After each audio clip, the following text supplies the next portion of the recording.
All right, we've got our little Kiko here. She's over a year old, and you can see that bag. She's definitely pregnant, and she's probably getting close. So I'm very excited about that. This is Luna. I don't think Fluffy got pregnant this time, which is fine. You guys can't you gotta be nice. Sadie, Sophie, calm down. Hi, Blanca. This is Blanca. Oh, I see a little bag on her too. So she's definitely pregnant as well. Hey, I gotta watch her horns. Okay, guys, here you go. Ow!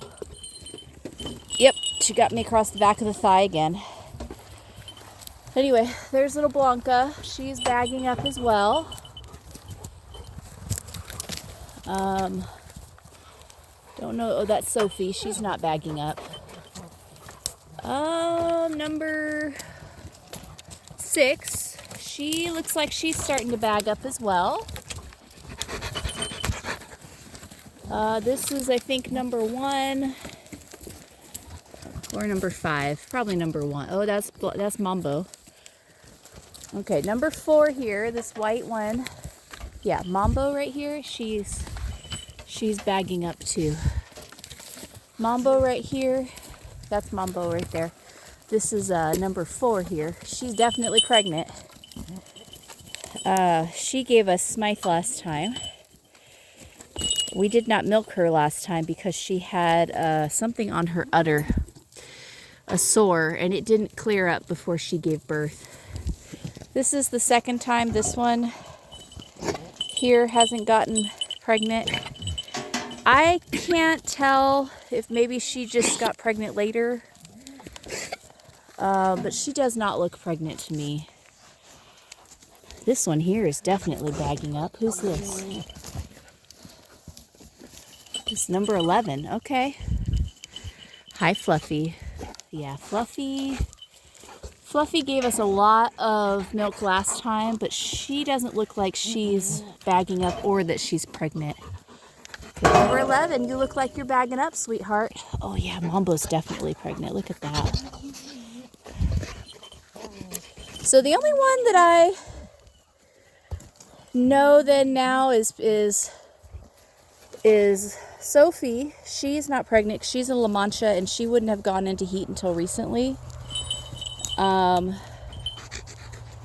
So, and then the dark brown one here, I don't think, she's either a hermaphrodite or something, but this is the second time that she hasn't gotten pregnant. Oh, Sophie down. And she's been in with our buck, Maverick, here for months. 5 months, because if these girls are due soon. Oh yeah, Mambo, this one here, she just got fat all of a sudden. Hi, Maverick. Maverick's our good buck. He's a very good buck. He's very friendly. He is still learning about his horns though. And so sometimes we have to be really firm with him because he will kind of horn you. She's beautiful. I love this doe, but she's been in with Maverick for months. And so she's either a hermaphrodite or something else is going on with her. She may end up in freezer camp. Hey! She may end up in freezer camp. We'll do a pregnancy test on her first to double check. But yeah, this I think is her mom. I mean, they're pretty much, I'm pretty sure they're related, but maybe not.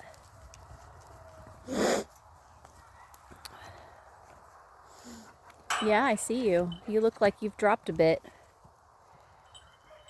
Yeah, we need to get your pen ready so we can stick you over there. She was one of the first ones that we witnessed being bred by Maverick, along with Luna, which is the white spotted one over there. The one I was saying at the beginning who's bagged up. I will tell you that pregnant goats, at least in my experience with this herd, are much more friendly than non-pregnant goats. So, hi. We are working on leveling out some milking and birthing area over here. Clearly our tractor's not level yet, so it's not there yet. But so that when we're milking, we can have multiple stands. Hi, number one. Sorry.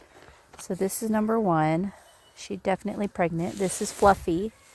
Fluffy is definitely not pregnant. Now she has a hematoma on that side. Last year she gave us twins. She was the only one to give us twins. Maverick, stop eating my pants. Hi, sweetheart. She was the only one to give us twins. And she was very large at that point. So I think we might get twins out of this one. Hi, Sophie. I've got a Sophie right here who's just sniffing at me. She says, hey, how come you're not giving me pets? I want pets too. So we're very excited. Out of all of our goats, we have 10 females. We have 2 that are, I'm pretty sure, are not pregnant. Fluffy and number 2 here. Although she's getting a lot more friendly, but that may be just because she thinks I have treats. Here's number 4. This is the one I think might give us twins this time. Look at those hollows. She's going to drop probably in the next week or so. Oh, I got a lick from number 2. Hi. Yeah, hi. So number 4 gave us Smythe last year, or earlier this year, I should say. And she is the one who had a sore on her udder. And so we did not milk her last year. It doesn't look like she has a sore this year, which is really good. And our plan is to let our boys... Hey, Maverick, you need to watch out with the horns. Watch it. Our plan this year is to let the boys... see, he's a very sweet boy.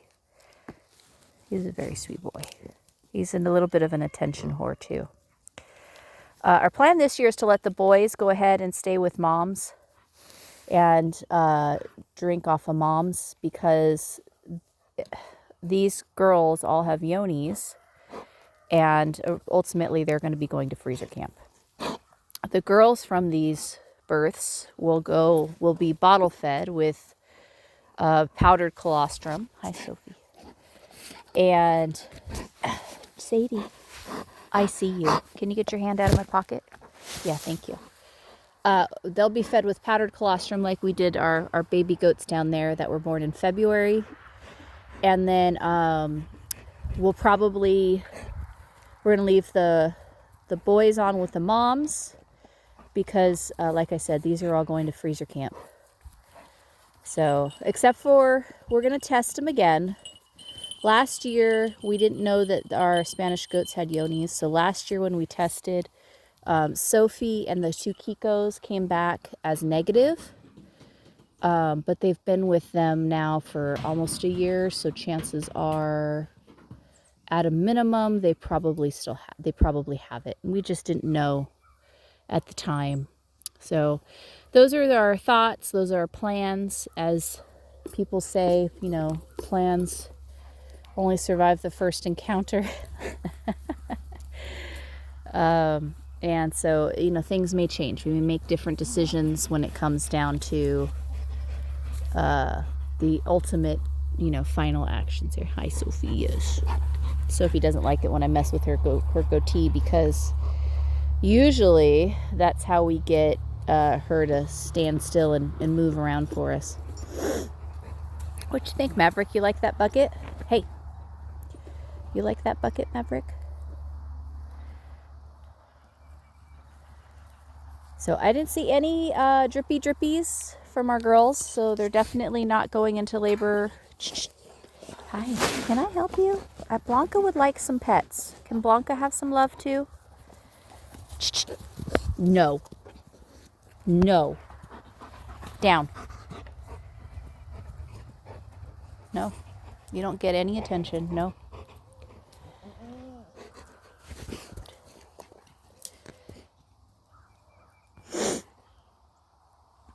This is our little herd of goats, and we're doing our best to be good stewards of our herd and our land. Unfortunately, that means all of the land that they have been on, which is to the top of the ridge up there that you can see through the bottom of the trees, to the fence here, to this fence here, and then across the driveway here, and then all the way to our far fence and all the way through this forest. We won't be able to have any animals that have split hooves. So Yonis definitely affects those animals, which are goats. I don't know if it does sheep, actually. I don't know if sheep are split hooved or not. But goats, cows, camelids. Hi, sweetheart. We definitely need to fix this. So this was a little bit of a flawed plan to begin with, because we put the sheets front to back and they got on top of them, and so that middle part there just basically caved in eventually. The metal wasn't strong enough because our goats would jump on top of it. So our fix is going to be to put sheets going this way, and then there's supposed to be a center bar as well. So we'll just make sure our sheet from this length to this length, however wide it is, that there's a bar there. We'll double lap it over that bar and then go on. But these are our shelters that we created. We bought some plans and they worked pretty good until the goats decided that they wanted to use them as jungle gyms. Hi, Sadie. Hi, Sadie. We need to figure out what's on your nose. Yes, we do. We need to figure out what that is. It might just be a scab or something. Come on, let's go eat your breakfast. So Sadie has developed some she loves belly rubs. Oh, belly rubs. Now I'm gonna smell like wet dog. Yeah, I'm gonna smell like wet dog now.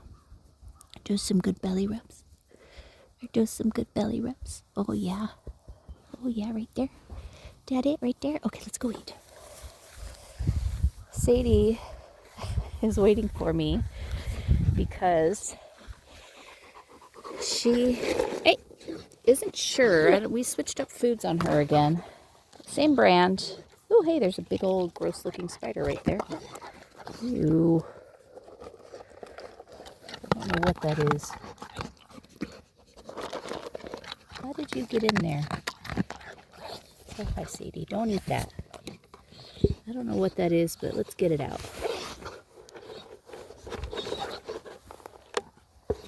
Yeah, I wouldn't want to eat that either. What if it, like, pinched you? Okay, come here.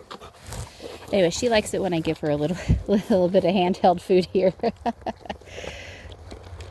So, I scrubbed out her bowl yesterday. She appreciated that. This is their gross water. I don't know if it just hasn't been hot enough. We're getting this brown algae in it. And they also have another water source. It's that white spot up there. There's a pond back there and it feeds into that.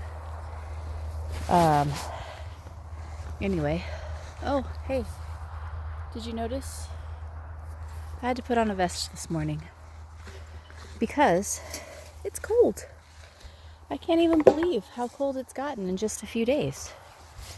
Like, and I'm not talking like, ooh, it's cold, but like, it's cold enough for a vest. Oops, I forgot the bucket.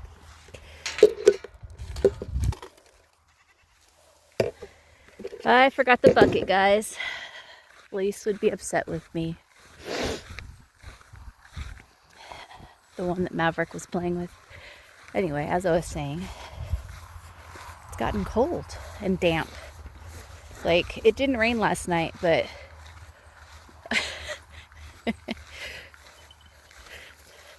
Maverick didn't forget the bucket. Hi, Mav. No, guys, I'm not coming to give you more treats. Hi, Mav. Hi, guys. Hi. Hi. Hi. So this is number 1. She used to be one of our more skittish goats, and she loves getting pets now.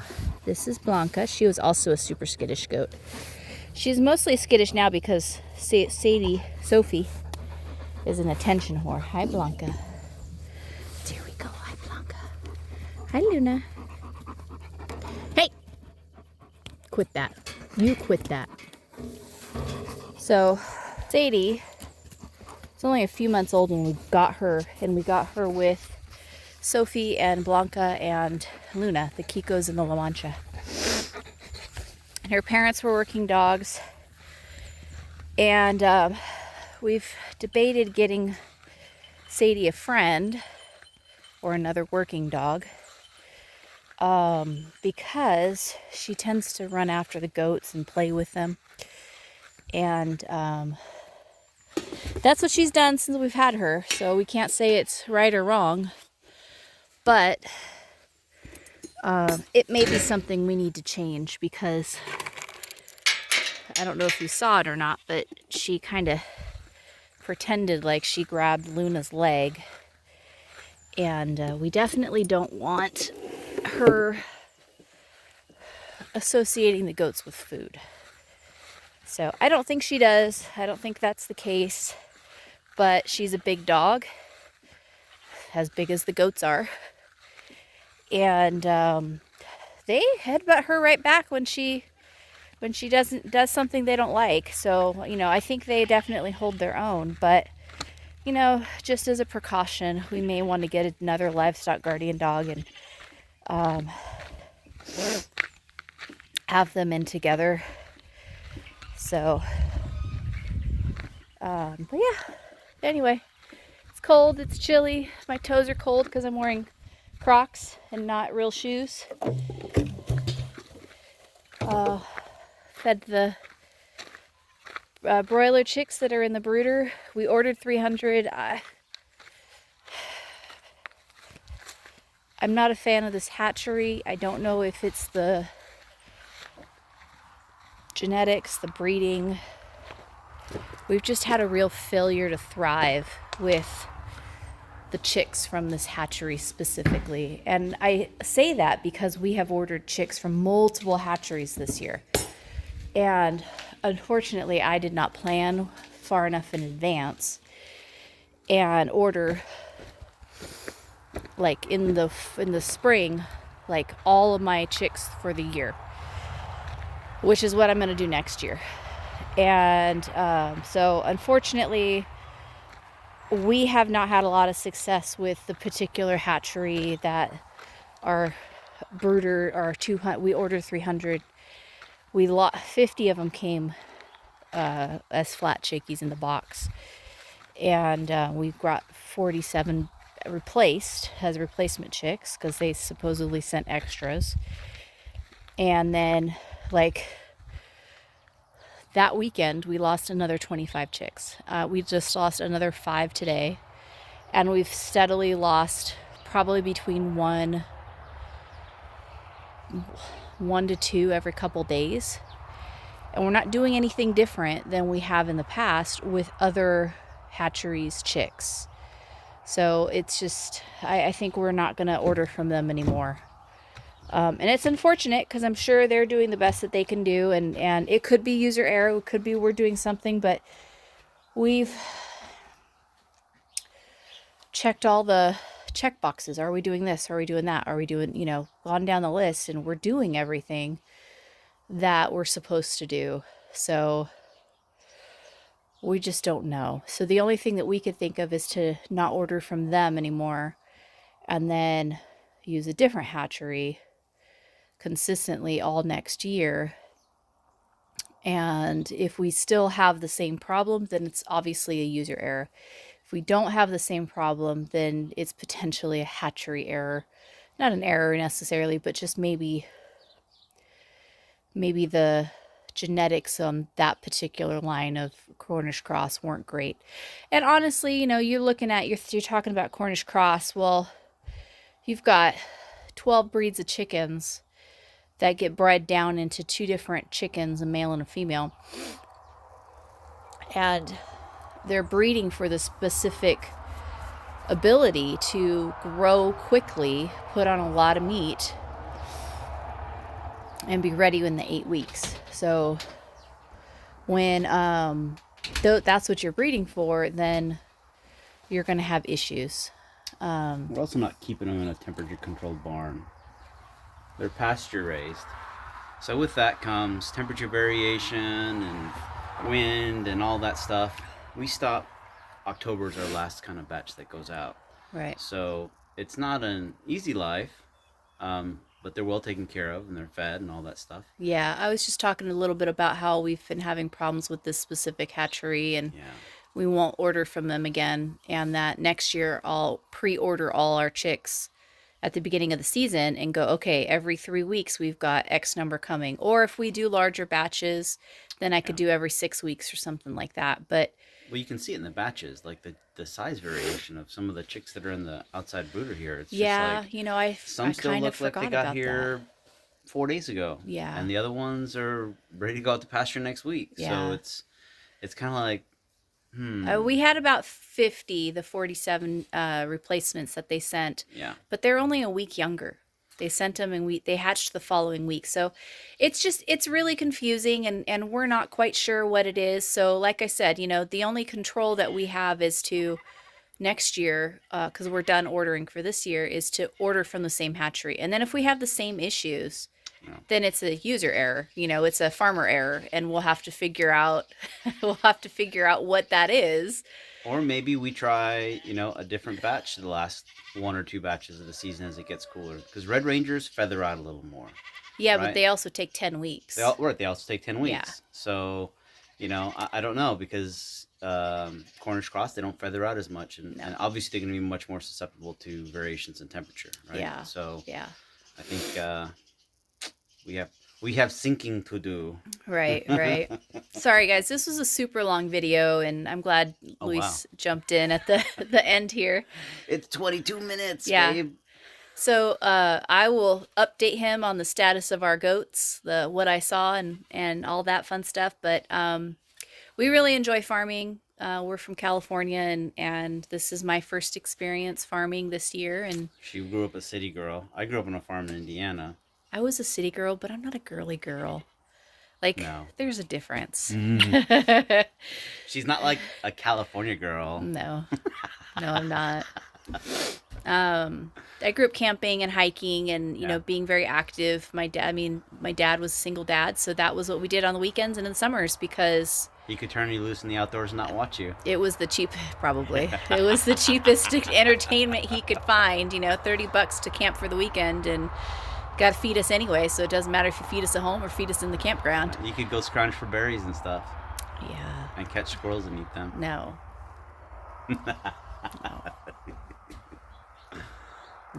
No? Anyway, I really enjoy the farming life, but I do have to admit I don't do 90% of it. I maybe do 10% of it, maybe. This guy over here, he does. I save the fun chores and the, you know, yay stuff, and then the dirty, down and ugly stuff I get to do. But you know what? That's what I signed up for, and I'm okay with that. So, because, you know, she works inside, remote, and sometimes she comes outside and is like, I can't take it anymore. I'm like, okay, well, guess what needs to be done? Litter needs to be spread for the brooder chicks. And she's like, yay. Yeah. Not like that, but you know. I mean, you know, I don't know if any of you experienced this, but when you like physical activity, well, we all need physical activity. And so I work at a computer all day, and like he said, I'll come out, I'll be really frustrated because of something with work, or my mind is just like slush because I've been brain focused all day long doing something. And it's like, I just need to do something stupid simple that my body can just do, and I don't have to think about it. So shoveling crap, I can do that. Or sitting down and letting the turkeys eat out of your hand. I mean, there's and then that. Go, ow, it hurts. Ow, it hurts every time, but still do it.